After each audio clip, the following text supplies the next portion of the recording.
All right. Good afternoon. How you doing, Luis? Yeah, I'm good. Carlos, thanks. Thank you for joining me. I appreciate it. Obviously, this is the first go around that we are doing this, so I appreciate your patience. My pleasure. My pleasure. Thank you, Luis. Luis, if you want to, kind of get us started, just real quick, give us a little background on you, Sure. what your company, what you guys do, how long you've been in business, just a little background so we could kind of get an idea what you all do there at the virtual IT managers. Sure. My background originally started military, Mm-hmm. 10-year military, working in systems, practically every form of communications that the military had to offer. Back in the 80s, when I was in the military, Yep. I separated from the military in April of 88, went to work for American Airlines IT division in Tulsa, Oklahoma. There, I worked predominantly like wide area networking stuff and interconnectivity for the computerized reservation system. Then eventually it became Sabre. They spun that off. It became its own wholly owned subsidiary. Then they spun it off completely and it became its own independent company. Then a portion of that company was purchased by EDS, Ross Perot's old IT outsourcing company. I remember Ross Pro, So yeah. yeah, so we became a part of EDS, still IT outsourcing, so predominantly like wide area networking stuff, city to city, and then back then they had mainframes, so that big mainframes, a big, Mm. big, big data center in Tulsa, Oklahoma for American Airlines. We provided all the interconnectivity support for that. And then after a while, Hewlett Packard became interested in EDS, and they bought them for 8.2 billion. Whew. I Wow. can't tell you which year it was, but they bought the company. And then the EDS name stayed for a little while. And then eventually that changed. They got rid of the EDS name. They integrated everybody into Hewlett Packard Enterprise Services. And during that period of time, I was working for EDS. I left EDS, went to work for a French company that was a cooperative for all the international airline carriers. So what they did is they provided voice and data services for all the international airline carriers. So American Airlines, United, Delta, it's like all the international Mm. airline carriers, so that they had communications capability internationally. And that's for computerized reservation system and for voice communications. So I worked for them for like a couple of years, again, still in wide area networking. Mm-hmm. And then one day I was in a meeting and one of my bosses was at the meeting too and he asked me what I was doing. And I looked at him and I said, "What do you mean? What am I doing?" It's like, "You're the one that sent me to go work for this French company." And he said, "Oh yeah, I forgot." And he said, "Hey, I'm getting ready to leave Miami for another job and I'm looking for a replacement.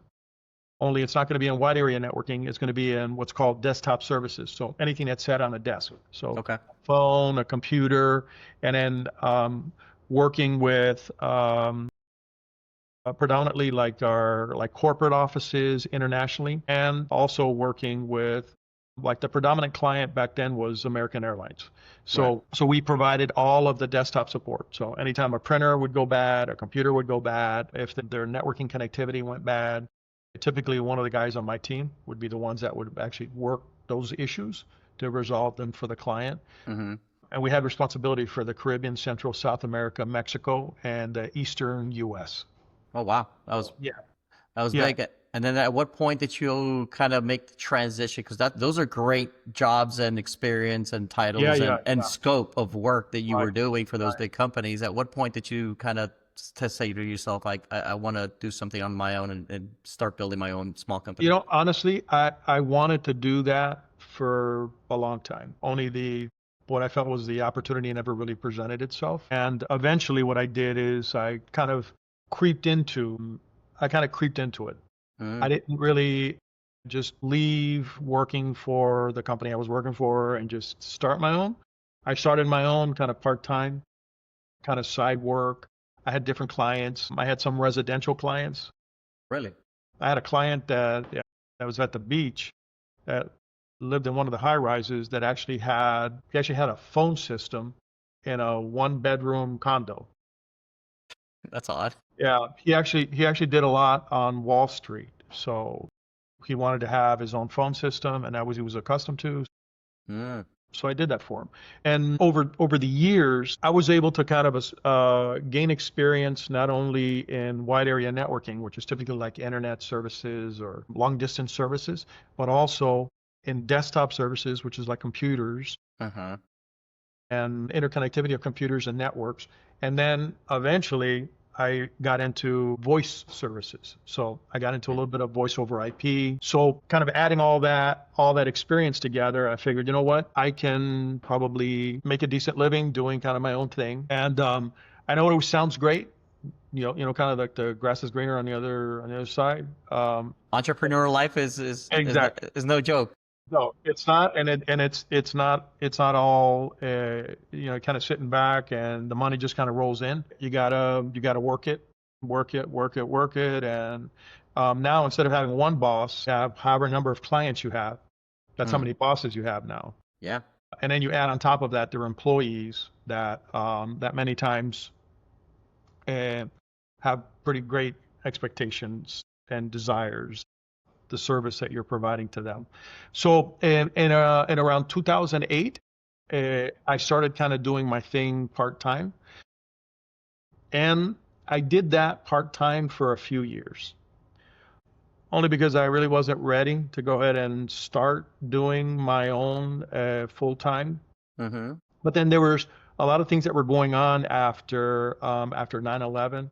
There were a lot of changes that were going on in my industry, and the vertical that we were supporting, which is predominantly the travel and transportation industry. That vertical was undergoing a lot of strain, and that strain started to cause a lot of Layoffs and things like that. workforce reductions. Yeah, Yep. a lot of them. And so what I ended up having to go through repeatedly and frequently were workforce reductions, because the demand was either demand was lower, or the corporate targets were higher. And Yeah. many times in many corporations, it's like the easiest, fastest way to hit financial targets is to get rid of people. I mean, it's Yep. fact of life, and it's the biggest hitter, right? Because usually that's probably the biggest operating expense that a It's company labor. has. Labor, 100%. Exactly. So after a while, I kind of got, for lack of a better term, I just kind of got tired of that. And I decided, you know what? I had a conversation with my wife, and she said, hey, we'll figure out whatever it is we got to figure out. And I had a high degree of confidence in my abilities to be able to sell services. And the one saving grace also is the service that I sell now is service that I supported when I worked for all these other companies. So I And worked it's still the same thing today, like similar It's the services I that would you do. say it's relatively the same. I would say where there is a little bit of a difference is you got to wear a lot of hats, and you got to be a jack of a lot of different trades. When I worked for these larger companies, you didn't have people that were you had people that were dedicated like in voice services, people that were dedicated in like servers, people that were dedicated in like workstations and printing. But as time went on, it's like what I figured is that, you know what, I'll create a smaller version of what I was doing before. And what I ended up creating was a managed service. It's actually, the term is managed service provider, managed It's IT managed service. Yeah, managed service provider, which is managed IT services. And what that means is you become the CIO of a client, you become their consultant, and you become their support person, support organization, and you help them with any like technology either needs or any technology issues, or you look for opportunity also, right? And that includes cybersecurity also It within does. that scope? It Okay. does. So what it entails, the services that we provide are workstation, servers, infrastructure. So anything to do with like the network, internet services. And most people, when you talk internet services, like they always think of like either AT&T or Comcast. Comcast.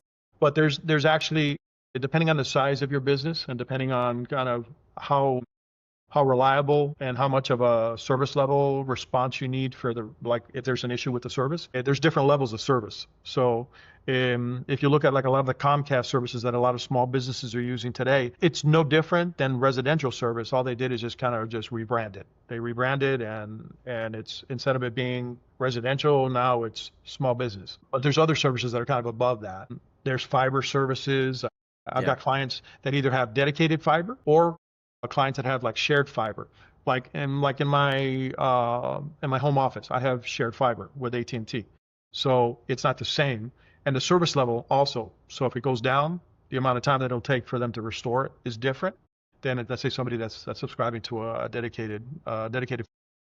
Yeah. So have you had I'm maybe like if you got your set, it's like where it's two clients at the same time having the same issue, well, having different issues, but like how do you prioritize like where you go? Because it's just like essentially, you're basically servicing clients. You don't want to take on too many clients, I think, Sure. because you don't want to spread yourself too thin. Of So course. how do you deal with adversities like that when you have like two potential clients having issues at the same time? Like how do you prioritize that? That's an excellent question. And I'm going to tell you how you manage that. The way you manage it is through whatever the service level agreements are. Because what we do is we have what we call an agreement. It's not a contract. It's just an agreement so that everybody's on the same page. Everybody understands, okay, what services are we actually selling to the client? We write that down so it's black and white. Nothing is really like super so rigid, but what I always tell the clients is what we want to do is we want to make sure that, number one, we level set the expectation of what the service is and what you can expect with that service and what you can expect from my company. So with the service level, you have what's service level response times, right? So typically in our industry, unless you're willing to pay a pretty high premium, you're looking like maybe 2-hour response. But you can talk practically to any one of my clients, and I think it'd be hard for you to find an occasion where it took 2 hours to get a response. But what I do is, I have pretty frank conversations with prospective clients, Right. and I try to be as very transparent as possible and make sure that we level set expectations. So there isn't something that they're expecting the very instant that they make a phone call that their issue is going to be resolved. What we do is we set expectations. If you do that up front, which is what I do, you set it up front, the clients are more willing to work with you through issues, right? Yeah. And I've seen instances where, I've had clients experience the very same issue at the very same time. No, but I'm going to give you an example. I had a couple of clients that had they both had Comcast internet service, and they happened to be in the general same area. Their Comcast service went down. Mm-hmm. So I was able to kind of deal with that situation easily because it was one point of failure and one provider. Yeah. And I was able to explain to both of them, okay, what we got going on is Comcast has a major outage, a major issue in your general area, and they're working to resolve it. And we're at the mercy of that provider. That's another thing too, is I make sure that the clients also understand there's certain things that we have control over, we virtual IT managers, and then there's other things that we have no control over, and either we don't or the client does, and that we're at the mercy of some provider. Right? And it's important because you want to manage those expectations that of course we can only control up until here, and then obviously 3P. And then the rest is someone else. Yeah, exactly. In terms of your clients, is it basically mainly referrals, or do you do any particular outreach to try to get new clients, or like is it just kind of like word of mouth? And obviously, you don't want to scale too much, as we talked about, because you want to maintain your high level of service. Sure. Actually, I'd even go as far as to say that too. Is like we even restrict like geographical area. Like I won't go into, like, let's say Fort Lauderdale. I stay in Miami-Dade, and predominantly like Kendall, Coconut Grove, Coral Gables, Doral. I stay in those areas, and the majority of the clients have been word of mouth referrals. I think I have a couple of clients that we actually got through. They found us through Google searches. Really? Okay. Yeah. But the rest, we haven't really done a lot of marketing. There was a time there where we were doing a lot of social media posting, and we were starting to do some things. And actually, I'm even contemplating the possibility of maybe resurrecting some of that stuff and maybe grow a little bit more, but not too much. And it's like the more you grow, it's like the more problems you have. Yeah. And if you got people, the more problems. More clients, more problems. And the clients, you don't want to cast too big of a net because you want to be, especially where you're at, you want to you have the ability, the Sure. flexibility to kind of pick and choose to see which Yeah, yeah, clients, because yeah, you want that relationship to work long yeah. term. So you want to be No, able to have that. and the thing too is in my particular industry, we have the ability we could be in Botswana as long as you have internet access.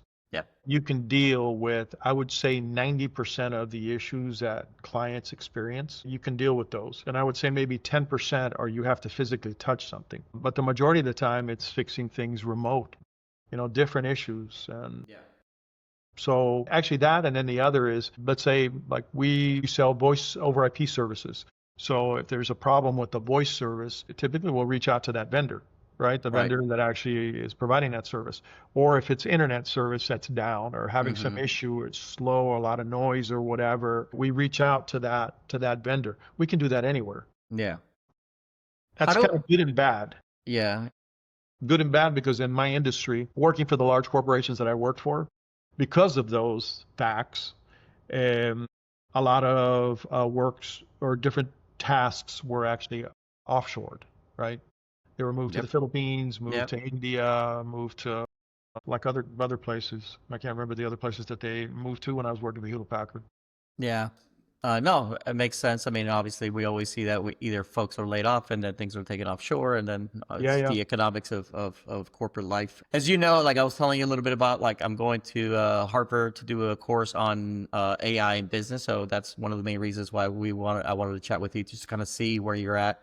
So now that I've got that really good perspective of the story, how do you see, or do you have any particular opportunities or goals or pain points that you think that potentially AI could help you resolve? Or if not, then, as you're thinking about your business, maybe growth isn't something that but what about back end operational optimization? One of the things that I was just kind of thinking about was, like, if I'm a client, or maybe you have multiple clients, like how do they reach out to you? Is it just all text? Have you maybe is there like an AI bot that could potentially be able to provide some of that feedback back and forth, the troubleshooting answers to those clients? Like, do you see AI running, or being able to either help or hurt, like, your business as you're looking forward? Actually, both. Yeah, both. Both in there's three main areas that I see AI like supplementally helping in my industry in general, just my industry in general. One is I do business with a marketing consulting company. They just kind of like give you business ideas and they talk a lot about marketing and I've been talking to them a lot more here lately. And it's a service that's also a subscription-based service, which managed services is actually a subscription-based service that we Right. provide to our clients. So we talk a lot about AI in marketing and how, excuse me, how using AI to create marketing information, marketing materials Content. Yeah. to that you actually send to your clients. Everybody's always talking about ChatGPT, and there's other AI applications now that you can tell it. As an example, it's like we went through one where they said create managed backup services for a managed service provider in the dental industry, Huh? and it just zipped off a bunch of information. Yep. Obviously, it doesn't create it perfect, but Yeah. it creates it good enough to where you can just modify it a little bit, and boom, you've Yeah. got You're always going to need that human intelligence to yeah, go yeah, yeah, in and touch it up. But at least you don't have to start from from scratch scratch. you know. Exactly. So I see it in marketing. And so if you could do that in marketing in my industry, I'm going to say that you could do it marketing in all the industries, right? Pretty much. Yeah. So that's good to help us, especially if you're a company like mine. I'm running it by myself, but it's also bad in a way, I think, because what ends up happening is, in some respects, it's like it almost creates kind of almost a dumbified situation where you really don't need to know so much. You can use that. So I think that that's possibly like another scenario where potential workforce reductions again. Yeah. So, but what I always hear is, okay, yeah, that might be the case, but what that does is it causes people to retrain into something different, something else. But that percentage of people that are going to be needed, I feel will always be less as a result of that. So that's the marketing piece. The other is in the delivery of service, the services Hmm. that I deliver, you can actually create a bot that a client starts to chat with.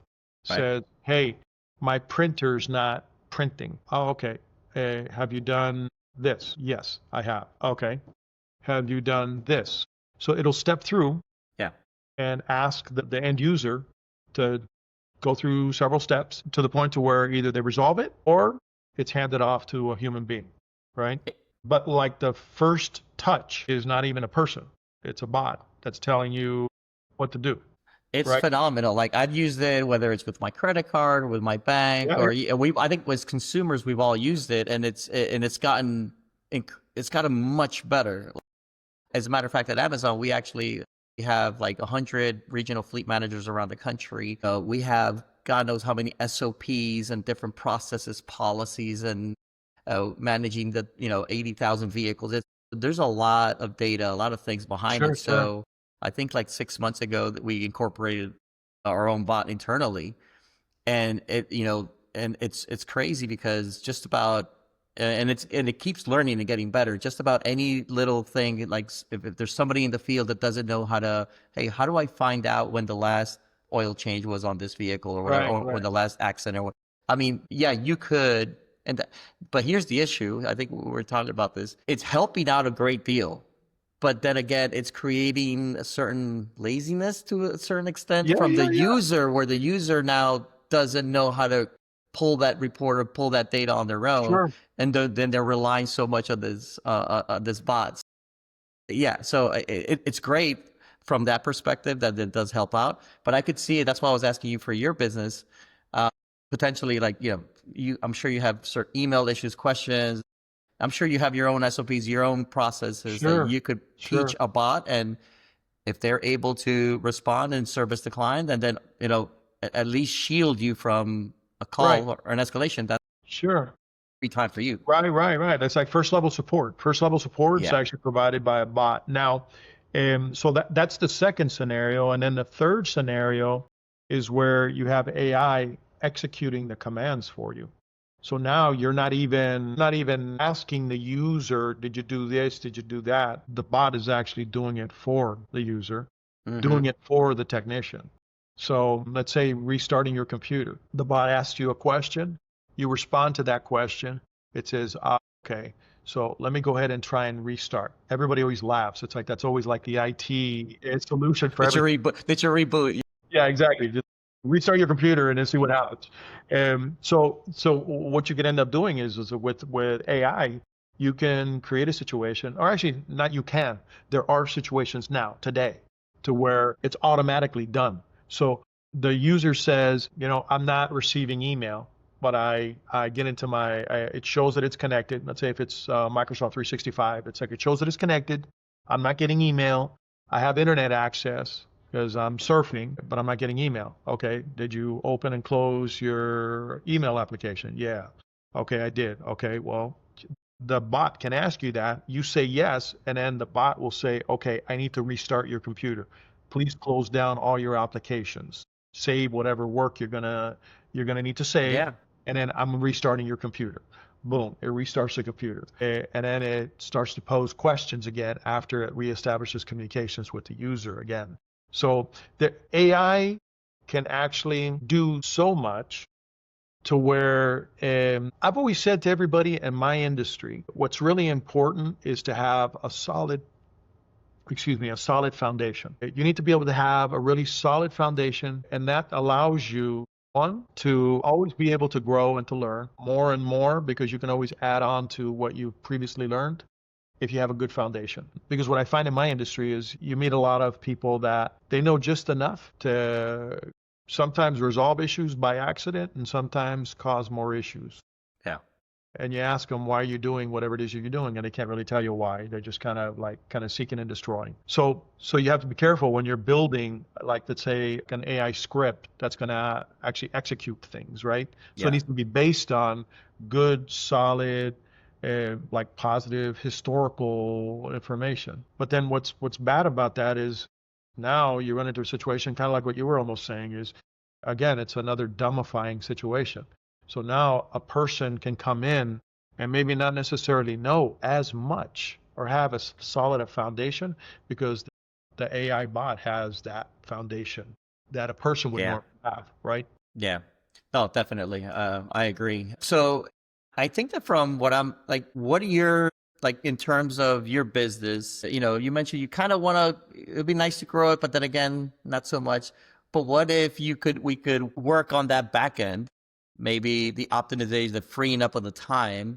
If you have more time freed up, then that could give you the ability to say, okay, I'll use this free time to do whatever I want, travel or whatever, or I could use Sure, this free time to maybe potentially get some more clients. I think sure, a lot of times businesses go with I got to get more clients because I have the time. I just need more clients. But then I think that sure. you're on the opposite spectrum. If we could maybe help optimize some things on the back end, maybe free up some time, then it'll give me the leverage to kind of go out and potentially see if I can grow and get some more clients. Yeah, I would say that if you create your business model to where you're able to maximize your remote management and control, that will free up time.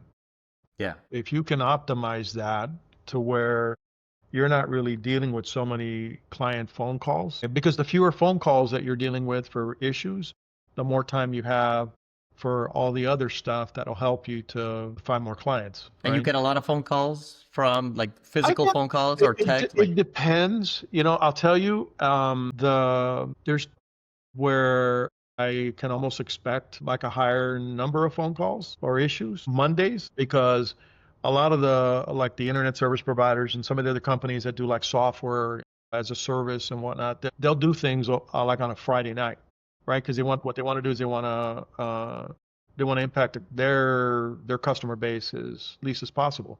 So they'll do something on a Friday night. And so that'll go Friday, that'll go Saturday, that'll go Sunday, and then come Monday, there's issues, right? Perfect example is like either Comcast or AT&T will do some sort of their own infrastructure work, and then a client comes in on Monday, and their internet's not working. So a lot of times they gotta like either restart their communications with the internet service provider to reestablish connectivity, resync it, and it starts working again. Or other times the internet service provider did something and now their connectivity is no longer working. And that's one. And then other is like software, either Microsoft 365 or Intuit. Now it's like a lot of people are using QuickBooks Online. yeah. Intuit will do something, or there's other applications like business on applications that my clients use that they'll do some sort of update. That update will all of a sudden create some issue. I don't know if you heard here last year, there was an internet security software company that created an issue for practically all of the Windows machines that use that application. And for the life of me, I can't remember the name of the company. And I was just looking at them just a minute ago. But what they did is they did some sort of update. And what's interesting is you would have thought that they would have tested it in in a Microsoft environment. Yeah. They pushed that change out, and when they pushed the change out, it created issues for everybody. They had blue screen of death, which everybody knows that blue screen. It's like Oh yeah. all of a sudden it's like nothing is working. And it was it was bad, like really bad. And it was in the news and everybody was affected. Practically airlines were affected, financial institutions were affected, transportation. It was just like everywhere. It was like literally nonstop. All you heard was just like thousands and thousands of computers that stop or serve. Yeah, I remember that. Now that you mentioned that, yes, yes, yes, yes, I Yeah. remember that. So, I mean, fortunately, that doesn't happen very often. And I think that one was like a one-off, kind of weird, like super weird that something like that would happen. But there's instances where a software provider, they'll do something, they'll make some change or whatever, and then you have that kind of issue. So that's one. And then the other is like on a long weekend, right? Like on a long weekend, a lot of these providers like to do things.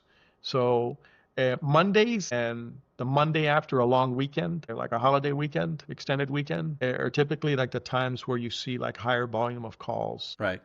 And they're usually like really like dumb things. One, it's like I said, like with Comcast or with AT&T, having to restart your modem for the service to resync, or if it's like some software as a service provider reaching out to them and saying, hey, we got a problem, and then them doing whatever they're going to do, and then they resolve it. So do your clients normally reach out to you if there's a problem? So if you don't hear from them, then everything goes well and that's it? Or do you have like a proactive touch base, with clients every 2 weeks or every so often, just so? Okay. So here's the thing, is we use systems that allow us to see the performance of their environment. So like the performance of their server, the performance of their workstations, whether their Wi-Fi access points are working or not, whether So you got a dashboard that manages that, Absolutely. and you Yeah, keep an eye on that, absolutely. and if you see something that's off, then that's when, Absolutely. okay. And that's part of the managed service. Managed services is actually a proactive service versus what's called break fix, which is a reactive service. So what we do is we see kind of what's going on. Like I just notified a client the other day. They kept saying that they were having some sort of issue, and what we noticed was that their computer was actually heating up. So they moved their computer to a place where there wasn't sufficient air circulation or ventilation. So that was one. So the hard drive started to heat up.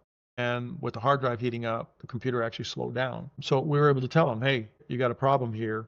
You proactively reached out to Yeah, them. before they even told us that they were having Okay. that issue. They were kind of like living with it for a little bit. And then we let them know. Now, do you look at a dashboard and, it's kind of like the stock market? Are you looking to see if there's something wrong, or does it push the information to you saying, hey, hey, there's something going on? Both. Okay. Yeah, both. So we have what are called alerts and notifications that, let's say if a processor on a computer or a server starts to exceed a certain threshold, we get notified. If their RAM consumption is super high, because typically those situations are either because they're growing and the resource isn't sufficient for the amount of users they have, or there's some other bad thing that might be going on, or even a possibility of something about or getting close to failing. So what we're able to do is we can see, okay, this stuff, CPU utilization is going up, RAM consumption is going super high. Or the other is we're also able to monitor hard drives. So let's say they start consuming a lot of hard drive space on their server or on their mobile workstations. We can see it and we can respond to them proactively and saying, hey, either we need to replace your hard drive with something larger, or replace your computer, or if it's a server, we need to do something with your server because we're seeing X, Y, and Z indications that are showing that the resources on that particular device are exceeding threshold. Got it. That was super interesting. Like, I didn't realize that you all provided this many services within that managed service umbrella. Yeah. Most people. Here's the thing: is I think what happens is most people when you say IT, they kind of like everybody has their own vision of what IT is, right? Literally, you talk to anybody, and I've done it. I used to be a member of a BNI group. The Business Network International was a networking group. Mm-hmm. And I actually posed the question to everybody. And everybody went through, and literally almost everybody gave me a different answer of what they thought IT was. Because really for us, and what we deal with is infrastructure. We deal with workstations, servers, backup of your data, secure file folder sharing, cybersecurity, internet protection, firewalls, both the firewall of your computer, the firewall of the server, and then a firewall that protects you from the internet, and then also voice services, which is something that we provide to our clients also. So we provide two types of voice services.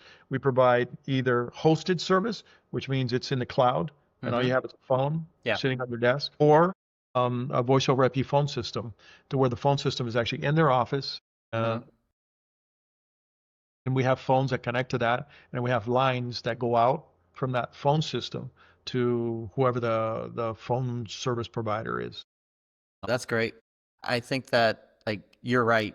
When you ask anybody about IT, some people imagine like, okay, I'm opening up server. Some other people imagine Yeah, software. Some other people are going to imagine like it's so cybersecurity is such a huge thing, obviously. So sure. the fact that you guys have this kind of like one-stop shop, I think is phenomenal because like I mean, you could grow as much as you want to grow because there's every business needs ideally would Sure. love to have a managed services and just one company to be able to trust and have that trust and be able to kind of go to. Exactly.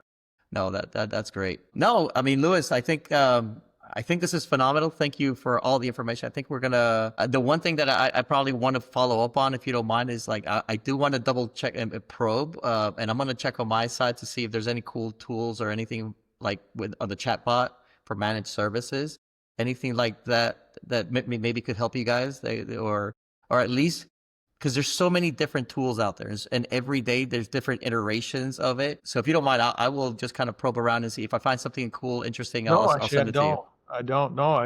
Like, I'll tell you, here's the thing is I try to be open. Obviously, it's like not everything either fits or works, but one never knows what one thing that may not fit or work, where that can take you. And my career and my life experience has shown me that it's good to listen because what you hear could take you in a different direction that could actually be beneficial, both to you as a person, Yeah. and beneficial as a business. So, No, definitely. And then for me, it's a great thing to learn. And, I'm a type of person that I love to learn.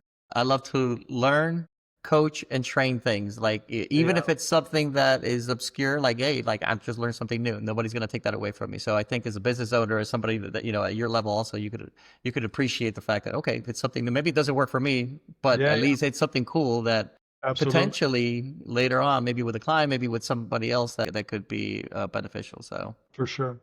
very cool. All right, Louis, I think we're going to finish unless you have anything else. No, no, I think I've shared just about everything I could possibly share, and then some. And the only thing I would extend is if there's a need for anything else or any more information or whatever it is I can do is like to possibly help you with what you're doing right now. Um, you can count on me to do whatever it is that you need. All right, perfect. Thank you, Louis. Appreciate it. And if you don't mind, just hang tight for 10 seconds. Sure. All right. Appreciate it, Louis. Have a good one. You too. Take care. Thanks.